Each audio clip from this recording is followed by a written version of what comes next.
মাহমুদুর রহমান মান্না, আপনিও কি একইভাবে চিন্তা করেন কিনা যেভাবেই আসলে বিআওয়ামীকরণ বা ডিআওয়ামীকরণ পসিবল কিনা? এগুলো তো টু বি অনেস্ট আপনি তো আমার কাছ কাছে থেকে অনেকগুলো দেখেছেন একদম তাদের। নতুন ধরনের শব্দ। আমি কাছ থেকে দেখেছি বললে তো পুরোটা বলা হলো না। আমি তো আওয়ামী লীগের সাংগঠনিক সম্পাদক সম্পাদক ছিলাম। ছিলেন, সে এটাই বললাম যে আপনি একদম খুব কাছ থেকে ঘরের মানুষকে সবাইকে প্রোডাক্ট দেখেছেন অফ দ্যাট তখন। পলিটিক্স। আমি ছাত্রলীগ করতাম, আমার কলেজ জীবনে করতে করতেই এতদূর পর্যন্ত এসেছি। ফলে আমি যেরকম করে দেখেছি উনি এখন ওরকম করে দেখছেন না। এই দেখা দুটো কোথায় মেলে কোথায় মেলে না, এটা আমাকে ভাবতে হবে অনেক, বুঝতে হবে অনেক। আমি এই জন্য এরকম করে কমেন্ট করবো না। তবে এটা আমি বলবো, যেটা উনি আওয়ামী লীগাইজেশন বলছেন, মানে এইটা you have to be on the field. কিছুদিন কাজ করবার পরে এক্সপিরিয়েন্স উপর যদি বলেন, তাহলে সেই বলার মধ্যে অনেক নিরেট সত্য থাকতে পারে। তার আগে বিষয়টা এক ধরনের, আমি বলবো যে স্বপ্নবিলাসের মতো হতে পারে। আপনি মনে করছেন আমি এরকম পারবো, কিন্তু আসলে পারবেন না।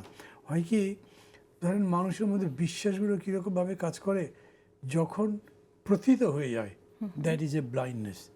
আমার এলাকা থেকে অনেক দেখেছি, বিকজ আমি যখন ভোট করতে গেছি, নট ফ্রম আওয়ামী লীগ, আলাদা পজিশন থেকে, তখন আমাকে সবাই বক্তৃতা শুনেছে, দেখেছে, কথা বলেছে, খুব পছন্দ করে বলেছে।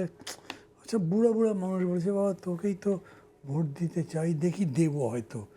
ভোটের পরে জিজ্ঞেস করেছি কী ব্যাপার, আমাকে তো ভোট তো দেননি আপনারা। বলছে ভোট তো দিতে গেলাম, কিন্তু হাতটা কেমনে যেন আবার নৌকায় কিংবা ধানের শীষে চলে গেল। মানে এক ধরনের ব্লাইন্ডনেস থাকে, যেটা ওই রকম করেই চলে। যেমন ধরেন এখন যদি বলি, মানে এটা ঠিক ক্রিটিসিজম করবার জন্য বলছি না, প্রয়োজন পড়ছে মনে করছি তাই বলছি। আমার বন্ধুরা আমাকে ভুলভাবে না নিলেই ভালো হবে। একদম কমন একটা কথা আছে, এ চলে গেছে বি এসছে, বিহেভিং দ্য সেম। আমি কয়েকজনকে বললাম, তা যদি তাহলে বি ছেড়ে দেন, দিয়ে এখন অন্য জায়গাতে আসেন, সিতে যান, ডিতে যান, এক্সে যান, ওয়াই জেডে যান, তা যাবে না আবার, বিকজ তারা ওইখানেই আছে। মানে একভাবে আটকে থাকে, একভাবে আটকে যায় যে ওটা চেঞ্জ হতে চায় না। একেবারেই কি চেঞ্জ হয় না? মুসলিম লীগের যত লোক সব কি মুসলিম লীগেই আছে? তা তো নাই। সবাই কি কংগ্রেস করছে? তাহলে বিজেপি হলো কেমনে? কাজে পাড়াই যাবেন আমি তা বলছি না, কিন্তু এইটা মানে উনি যেরকম করে ব্যাখ্যা করলেন, যেহেতু আমি ওই পটভূমিতে দাঁড়িয়ে কখনো ভাবিনি। মানে যেমন একটা বললেন না, আ কান্ট্রি উইদাউট আওয়ামী লীগ হতেই পারে না, আমি তা মনে করি না। কিন্তু এটা একটা খুবই বড় স্ট্রাগলের ব্যাপার, এবং চ্যালেঞ্জিং। সেই স্ট্রাগলটা আপনি জাস্ট আবেগের উপরে বললে হবে না।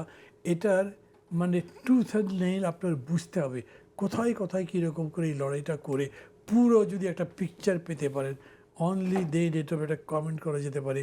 তাতে কেউ ফুললেই বলবে যে আমি হোপফুল এটা হবে, কেউ বলবে না এটা অর্ধেক পর্যন্ত গিয়ে থমকে যাবে। এক একজন এক এক রকম করে বলতে পারে।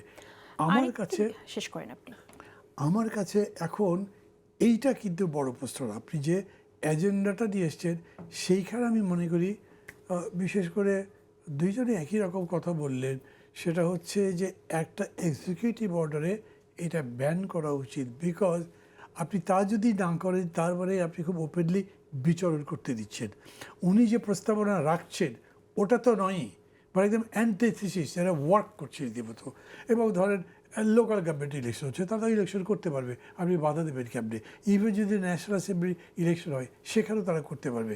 কনস্টিটিউশন একটি তো হচ্ছে আপনি লোকাল গভর্নমেন্ট ইলেকশনে তো মার্কা লাগে না এখন, তারপরও আমরা ধরে নিলাম যে যে কোনো ইলেকশনে তাদের যাতে পথ বন্ধ করা হয় সেজন্য তা নিষিদ্ধ করা হলো, কিন্তু যারা আওয়ামী লীগ করেছেন তারা যে বিভিন্ন জায়গায় গিয়ে ভিড়বে না বা ভিড়ছে না, সেটা এনশিওর কিভাবে করবেন? না, আপনি পারছেন না তো, পারছেন না কেন? ধরেন আমি কাউকে কাউকে এরকম করে বলতে শুনলাম যে না এটা তো একটা পার্টির নাম হচ্ছে, তারা তো চাইতেই পারে, তারা তো ব্যান চাইবেই। না হলে যদি আওয়ামী লীগ ইলেকশন করতে পারে, they will be in the opposition. কোনো কথা হলো, আমি কিন্তু ভাবি নাই, আমি মনে করি না যে আওয়ামী লীগ অত ভালো জায়গায় যেতে পারবে। মানুষের ঘৃণার পরিমাণ অনেক বেশি। আগের যে কোনো সময় সরকার পতনের পর যে অবস্থা হয়েছে, তার চাইতে মানুষের ঘৃণার পরিমাণ বেশি, এবং এই 9 মাসে 9 ইঞ্চিও সরেনি। দুটি প্রশ্ন আপনার কাছে। একটি হচ্ছে যে যে কথাটি রেজাউল করিম রনি বললেন যে আওয়ামী লীগ না থাকা মানেই একটা রাইটিস্ট ফোর্সের উত্থান হবে, এই যেটি চিন্তা আছে অনেকের মাঝে আছে, আপনিও কি তাই মনে করেন কিনা? তা এটা তো হয়েই আছে। আওয়ামী লীগ নাই বা মানে কি? নিষিদ্ধ করলে এইভাবে যে কান্ট্রি উইদাউট আওয়ামী লীগ, যেটা রনি বলছিলেন, যদি এরকমটাই হয় তাহলে সেই উত্থানটাকে আরো বেশি হবে কিনা, না, এবং সেটা উনি সেটা নিয়ে এইটাকে কোনো আশঙ্কা আছে উনি কিনা এটাকে অনেকের যেভাবে মধ্যে? ব্যাখ্যা করেছেন তাতে আওয়ামী লীগের এই শূন্য জায়গা শূন্য থাকবে না। তো এইখানে উনি মনে করেন আরও কোনো প্রোগ্রেসিভ পজিটিভ কী বলে আপনার পজিটিভ ফোর্স এই জায়গাতে ডেভেলপ করবে, ওটা আপনাকে নতুন ইকুয়েশন ভাবতে হবে। কিন্তু এই মুহূর্তে যদি বলেন তাহলে দেশে কি 1 নম্বর পার্টি যদি বিএনপি ধরেন, তাহলে তারপরে যে অর্থে আপনারা রাইটিস্ট বলছেন সেই রাইটিস্টরাই তো সেকেন্ড পজিশন এখন, এবং অন্যান্যরা তারও বেশ কিছু পরে আছেন। সেই অর্থে এটা হয়েছে, কিন্তু এটা হয়েছে মানে অনেকে বলেন এই আন্দোলনের মধ্যে দিয়ে হয়েছে। নো, এই আন্দোলনে তাদের খুব বড় ভূমিকা ছিল না। যাদেরকে রাইটিস্ট বলছে তারা এই আন্দোলনে যতখানি ছিল, আমি একেবারে চ্যালেঞ্জ করে বলতে পারি তার চাইতে আমরা যারা ছোট ছোট গণতান্ত্রিক দল বিভিন্ন দিন ধরে কাজ করছে, যেমন গণতন্ত্র মঞ্চ, অনেক বেশি সাহসী এবং বলিষ্ঠ ভূমিকা পালন করেছে। আমরা আসিনি। চেঞ্জ ওভারের সঙ্গে সঙ্গে নতুন গভর্নমেন্ট যেইভাবে ওই রাইটিস্টদের ফোকাস দিয়েছে, খেয়াল করে দেখেন রেকগনিশন নাই, ক্যান্সেল হয়ে গেছে, রেজিস্ট্রেশন ক্যান্সেল হয়ে গেছে, কিন্তু কারা কারা উপস্থিত ছিলেন সবার আগে জামাত ইসলামের নাম ভালো হয়েছে। তাদের আপনার যেহেতু রেজিস্ট্রেশন নেই, তারপর তাদেরকে দাওয়াত করেছেন। একসময় জাতীয় পার্টিকে বাদ দিয়েছেন, তাদের বাদ দেননি। ওরা এরকম করে ফোকাসড হয়েছে, তাদের শক্তি ভেতরে ভেতরে ছিল, তাদের দল গড়ে তোলবার শক্তি বৃদ্ধি করবার নিজস্ব একটা কায়দা ছিল, যেটা অন্যান্য দলগুলো চর্চা করে নাই, সেইভাবে গড়ে উঠতে পারেনি, তারা উঠেছে। ওসমান হাদি, আমি আপনার কাছে প্রশ্ন রেখেছিলাম যে নিষিদ্ধ করে ফেললেই যে তারা আবার সুপ্ত হত্যা, গুপ্ত হত্যা, এগুলো সন্ত্রাসী কর্মকাণ্ড করবে না, সেটা কিভাবে নিশ্চিত হওয়া যায়? আপনি বলছিলেন যে নিষিদ্ধ না হওয়ার কারণে তারা এই কাজগুলো করছে। দেখুন, মানে ধরেন নিষিদ্ধ করলে তো আসলে আলটিমেট সমাধান হবে না, এটা একটা ভালো আলাপ। কিন্তু প্রশ্ন হলো, এই যে মাঝে মধ্যে আওয়ামী লীগ কখনো ধানমন্ডিতে কখনো রামপুরে মিছিল করছে, আপনি মিছিলের প্যাটার্নটা দেখেন গত 1 মাসে বদলাইছে এটা। এর আগে আওয়ামী লীগ যেরকম টুকটাক মিছিল করার চেষ্টা করতো, ইদানিং তার আসন ধরে, মানে তারা বলছে ঢাকা 6 আসন, ঢাকা 18 আসনের আওয়ামী লীগ। এর মানে সামনে যে নির্বাচন, রাষ্ট্রের কোনো একটা এজেন্সি অথবা কোনো উপদেষ্টা অথবা সরকারের যে কোনো একটা মেকানিজমের পার্ট থেকে তাদেরকে সিগন্যাল দেওয়া হয়েছে তারা যে কোনো একটা ফর্মে নির্বাচনে আসবে এবং তারা আসন ভিত্তিক নির্বাচন করবে, মানে মিছিল করবার চেষ্টা করছে। তো যখন এইটা কখনো ছাত্রদল, কখনো অন্যান্য জনতা তাদেরকে ধরবার চেষ্টা করছে, তো আপনি আমাকে বলেন ধরে কি করা হচ্ছে? থানায় দেওয়া হচ্ছে, তাই তো? আমি এই যে এখান থেকে বের হয়ে যদি দেখি আওয়ামী লীগ একটা মিছিল করে, তো আমি একজন জুলাই যোদ্ধা হিসেবে আমি তো এটা প্রতিরোধ করতে চাইবো, তাই তো? কিন্তু কোন আইনে আমি প্রতিরোধ করবো? আমি তো সেক্ষেত্রে অবশ্যই অপরাধী। মানে আইনে আওয়ামী লীগ কোথাও নিষিদ্ধ না, তা আমি জনগণ হিসেবে আমি কিভাবে তাকে প্রতিরোধ করব? আমি তো তাকে প্রতিরোধ করা অন্যায়। আবার রাষ্ট্র স্বরাষ্ট্র উপদেষ্টা বললেন তাদেরকে ধইরা থানায় দিয়ে দেন, আপনারা দেখলেই ধরবেন। মানে এটা কি বলতেছেন আপনি? আপনি তারা নিষিদ্ধ করতেছেন না, কিন্তু আবার আমারে ধরতে বলতেছেন। মানে এটা কি? তাহলে আমাকে কি আপনি রাষ্ট্র নিজেকে আমাকে অপরাধী হইতে বলতেছে? তো প্রথমত নিষিদ্ধ করা যেটা যে জন্য জরুরি সেটা হলো যে তারা যদি এই অ্যাক্টিভিজমটা চালায় তাহলে জনগণ যেন তাকে আইনিভাবে ধরে আইনি সোপর্দ করতে পারে, এইটা হলো ইমিডিয়েট অ্যাকশন। দ্বিতীয়ত যে রেসপন্সটা আমি করতে চাই যে নিষিদ্ধ, আপনি দেখবেন নিষিদ্ধ আসলে ইন এ সেন্স হাসিনা যখন সম্ভবত 2 বা 3 তারিখে মানে একটা এরকম উঠছিল যে সে সরি বলবে অথবা 2-1 উপদেষ্টা মানে তার মন্ত্রীকে, স্বরাষ্ট্র মন্ত্রী বা কাউকে স্যাক করাবে, তখন কিন্তু এরকম একটা গুরুজন উঠেছিল যে সে এটাকে ম্যানেজ করবে। তখন আমরা বলেছিলাম পদত্যাগ নয় পতন চাই। তো এই যে আমরা বলছি বারবার আওয়ামী লীগ নিষিদ্ধ, এই নিষিদ্ধ মানে আইনে আর কাগজে কলমে নিষিদ্ধ না, আমরা আওয়ামী লীগের পতন চাই। আর এই যে আওয়ামী লীগ বলছি, এটা শুধুই একটা নৌকামার্কা ভোটের আওয়ামী লীগ না, এই যে পুরো একটা রাষ্ট্র আচ্ছা, আমি প্রকল্প। একটি প্রশ্ন করতে চাই, সেটা হচ্ছে আপনি জানেন যে 2009-এ সন্ত্রাস দমন আইনের 18 ধারা ব্যবহার করে জামাত ইসলামকে নিষিদ্ধ করা হয়েছিল, কিন্তু এই সময়ের মধ্যে কিন্তু জামাত ইসলাম আরও আগের চেয়ে বেশি তারা আমি মনে করি যে শক্তি অর্জন করেছে, তারা সংগঠিত হয়েছে। তো আপনি কি করে নিশ্চিত হবেন যে আওয়ামী লীগকে নিষিদ্ধ করা হবে এবং আওয়ামী লীগ বসে থাকবে, আওয়ামী লীগ যে তার মতো করে সংগঠিত হওয়ার জন্য কোনো পন্থা অবলম্বন করবে না, সেটা আপনি কি করে নিশ্চিত হবেন? আমরা নিষিদ্ধ হতে দেখেছি, আপনি ইরাকে বার্থ পার্টিকে নিষিদ্ধ করা হয়েছে, রুয়ান্ডায় হুদিদের দল নিষিদ্ধ করা হয়েছে। তারা কি করেছে? বার্থ পার্টির এরা জঙ্গি সংগঠনের সাথে আইএসআইএসে জয়েন করেছে, অনেকে জঙ্গি কর্মকাণ্ডে লিপ্ত হয়ে গেছে। তারপর আপনার যদি হুতিদের কথা বলি, তারা পাশের দেশে গিয়ে সেখানে গিয়ে তারা সংগঠিত হয়েছে এবং সেখান থেকে আপনার প্রথম যুদ্ধও শুরু হলো কঙ্গোতে, তাই না? তো এই জিনিসগুলো চিন্তা করে এখন আপনারা আওয়ামী লীগের অনেক নেতাকর্মী আমাদের পাশের দেশে ভারতে আছে, এখানে নিষিদ্ধ হবে, তারা ভারতে গিয়ে যে সংঘবদ্ধ হবে না। এবং যদি আপনি রুয়ান্ডার দিকেই তাকান, রুয়ান্ডায় কিন্তু তুৎসিদের যে দল, সেই দল শেষ পর্যন্ত কঙ্গোতে হামলা করতে বাধ্য হলো শুধু তাদের এই ধরনের সন্ত্রাসী কর্মকাণ্ডের জন্য। তারা ওখানে বসে এই কাজগুলো চালিয়েছে বলে। আপনাদের এই পর্যালোচনাগুলো আছে কিনা? এইটা একটা মানে প্রথমত হলো রনি ভাই যে আলাপটা করতেছিল, এইটাই হলো ঘন্টার পরে ঘন্টা বসবার দার্শনিক একটা আলাপ। আর আপনি যেটা বললেন, হ্যাঁ, আমার জায়গা থেকে বলতে পারি যে এর শতভাগ রাজপথে থাকার পরও আমরা এই হোমওয়ার্কটা না করে, দেখেন আজকে আমরা যমুনার সামনে, আজ থেকে 4 মাস আগে ইনকিলাব মঞ্চ যমুনার সামনে সকাল থেকে সন্ধ্যা পর্যন্ত অনশন করেছিল একই দাবিতে। গত 1.5 মাস ধরে বাংলাদেশের প্রতিটা বিভাগে আমরা গেছি, জেলায় গেছি, জনসংযোগ করেছি, শহীদি সমাবেশ করেছি। নিষিদ্ধ একটা গণহত্যার বিচার, আওয়ামী লীগ নিষিদ্ধের মানে একদম হোমওয়ার্ক না করে বলি না। শুধু আপনাকে এটুকুন বলি, বছর 10 আগে একটা জরিপ হলো, হিটলারের মাইন ক্যাম্প যে আত্মজীবনীটা, এটা জার্মানিতে মানে hot cake, even in India. এখন ধরেন জার্মানিতে হিটলারের আত্মজীবনী প্রচুর পরিমাণে মানুষ কেনে বা পড়ে, এই কথা বলে কি জার্মানিকে বলা যাবে যে এটা তো আটকানো যাচ্ছে না, তাহলে হিটলারের বইটা ওপেন করে দেন, অথবা নাজিদেরকে রাজনীতি করতে দেন? মানে এটা কি হবে? এটা কি ইউরোপে চিন্তা করা যায়? এইটা যেহেতু যায় না, প্রথম হলো তো নৈতিকতার দায়। আপনি নিষিদ্ধ করে আপনার নৈতিক মানদণ্ডে বলবেন, দেখেন আপনার যদি নিজের সন্তানও হয়, আপনি যদি নিজে স্কুলের টিচার হন এবং আপনার বাচ্চা একই ক্লাসে পড়ে, অন্যজনকে মারছে, তো আপনাকে এসে যখন অন্যজন গার্ডিয়ান বিচার দিবে, আপনি কি করবেন? মনে কষ্ট থাকা সত্ত্বেও নৈতিক দায় তাকে কিন্তু আপনি বিচার করবেন। এই বিচার করতে না পারা আপনার নৈতিক পদস্খলন। এরপর কি হবে না হবে সেটা জনগণের উপর ছেড়ে দেন। যদি এরকম নিষিদ্ধ প্রক্রিয়ার মধ্য দিয়ে এরপরে আওয়ামী লীগ আবার কোনোদিন, তাহলে জনগণ আবার জুলাই করবে, আবার জুলাই হবে, অগস্ট হবে, সেপ্টেম্বর হবে। কিন্তু আপনি এটা বলবার কে যে এটা, এই যে ভাই যেটা বলছিলেন খুবই ভেইগ একটা কথা বলেছে, অন্যান্য সরকার কি বলেছে যে এটা জনগণ ঠিক করবে। মানে জনগণ ঠিক করবে বলতে বাংলাদেশের জুলাই জনতা, যেমন দেখেন ইতিমধ্যে প্রধান উপদেষ্টা গতকালকে একটা দিয়েছেন, মানে উনি লিখেছেন ওনার থেকে পেজ থেকে আমরা দেখেছি যে এই আওয়ামী লীগ নিষিদ্ধের ব্যাপারে রাজনৈতিক দলগুলোর সাথে সোমবার উনি কনভারসেশন করবেন, সেই হিসাবে হয়তো মান্না ভাইরাও যাবেন। আমাদের অনেক আগে বলেছি, দেখেন এই যে জুলাই হয়েছে, লীগ নিষিদ্ধ হবে কি হবে না, বিচার কবে হবে, এইটা দেয়ার, এই সিদ্ধান্ত দেওয়ার একমাত্র মালিককে 2000 শহীদ পরিবার, হাজারো হাজারো আহত অন্ধ পঙ্গু। আপনি প্রথম নেগোসিয়েশন, প্রথম আলাপটা তো করবেন শহীদদের মায়ের সাথে, শহীদদের বাবার সাথে। কেন করবেন?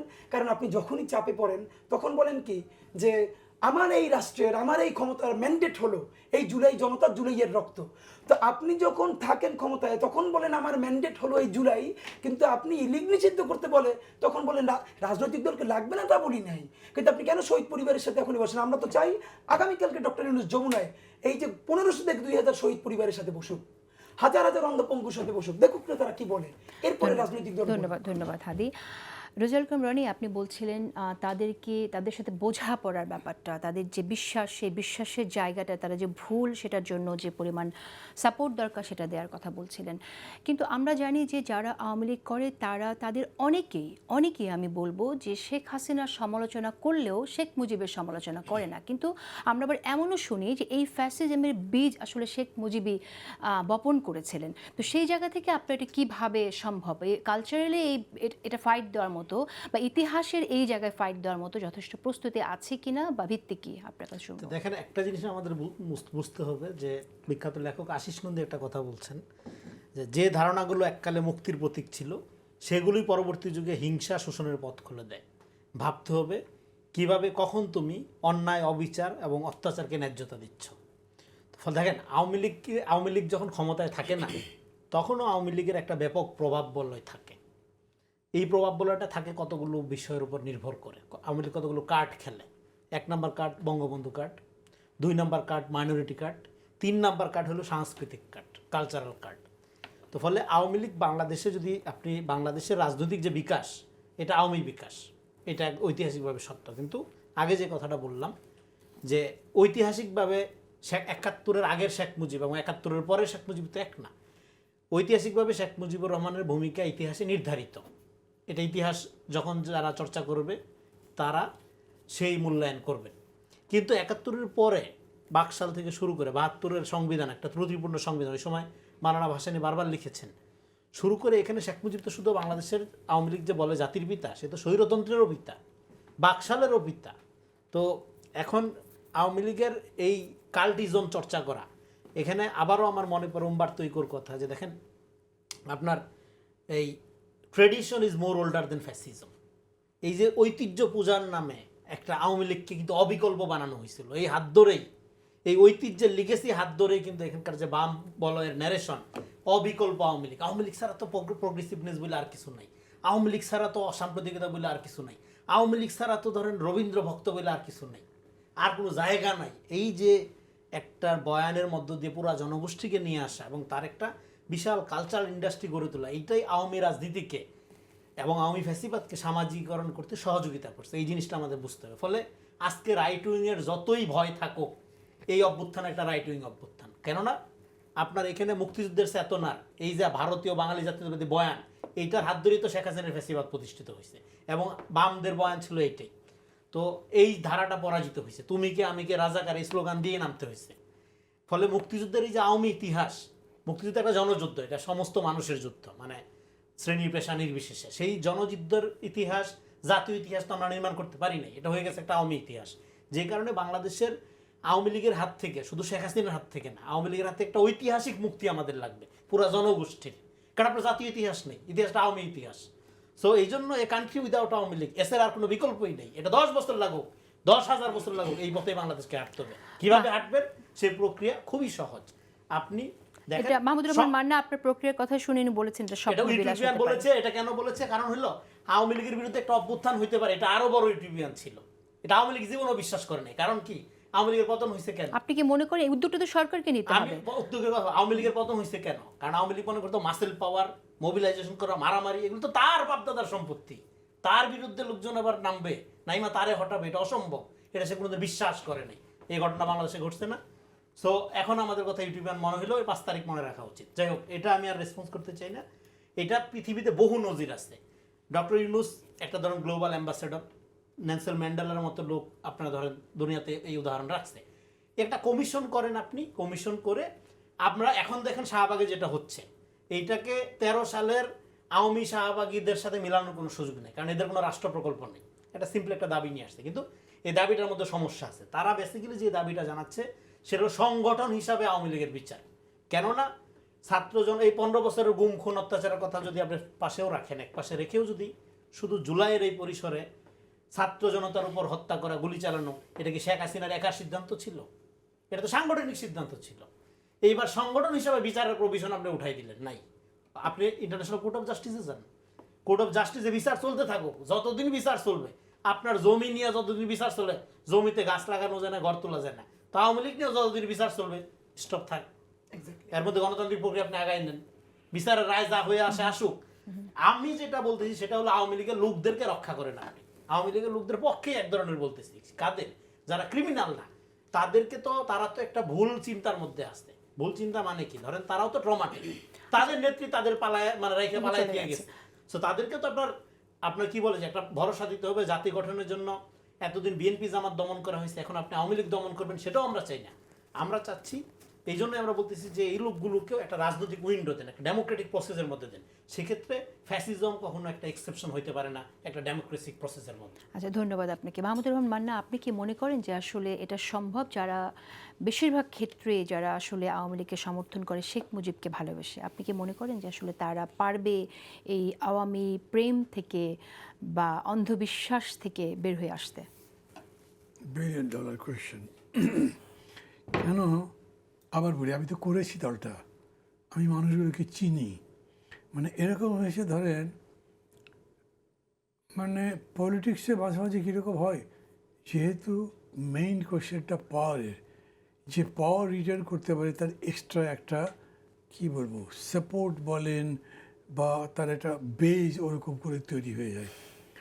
যখন তিনি একা এককভাবে নিজের পার্টির ইলেকশন করে টিকে গেলেন, তখন আমি ম্যান লাইক তোফায়েল আহমেদকে বলতে শুনেছি, শেখ হাসিনা থেকে এটা সম্ভব হলো, আমি হলে তো পারতাম না।